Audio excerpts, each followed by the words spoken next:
আসসালামু আলাইকুম, কি অবস্থা? সবাই কেমন আছেন? হঠাৎ করে আমাদের গাজীপুর জেলায় কাপাসিয়া থানায় সন্মানীয় ইউনিয়ন সন্মানীয় গ্রামে হঠাৎ করে বিদ্যুৎ চলন্ত অবস্থায় আগুন লেগে যায় এবং আগুন লাগার কারণ হলো আপনার বাঁশ ছিল, বাঁশ পরে একদম দুই তারের মাঝে সরাসরি ডাইরেক্ট আগুন ফায়ার।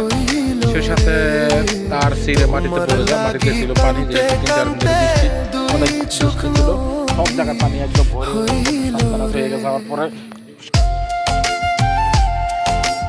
সেই শহর থেকে বাঁচার জন্য আমরা তাৎক্ষণিক ফোন করি আমরা বিদ্যুৎ অফিসে। ওনারা বলে আপনারা অতি তাড়াতাড়ি ফোন করেন চালা বাজারে পরে ফোন করেছি। ফোন করার পরে ওনারা সাথে সাথে চলে এসেছে। চলে আসার পরে সমস্ত লাইন ওনারা এক এক করে উপরে ফোন করে ওনারা বন্ধ করে দিয়েছে। বন্ধ করার পরে সবাই আসার পর আমরা অনেক সহযোগিতা করছি, অনেকক্ষণ ছিল, প্রায় 1 ঘন্টা করার পরে আমরা সকাল 1 ঘন্টা পরে আমাদের লাইনে আবার চালু হয়ে গেল। সবচেয়ে ভয় ছিল ট্রান্সফরমার জ্বলে গেছে কিনা। আসলে ট্রান্সফরমার জ্বলে নাই, ট্রান্সফরমার ওই পাশে যে ফিউজ আসলে ফিউজটা জ্বলে গেছে। যাই হোক, অনেক আর্থিক অবস্থাতে খারাপ, আর্থিক টাকা পয়সা থেকে বেঁচে গেলাম।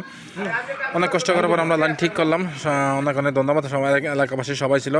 আর একটা কথা হলো, আপনার বিদ্যুতের আশেপাশে আপনার যদি কোনো গাছ থাকে, বাঁশঝাড় থাকে, যে কোনো গাছ থাকে, প্লিজ দয়া করে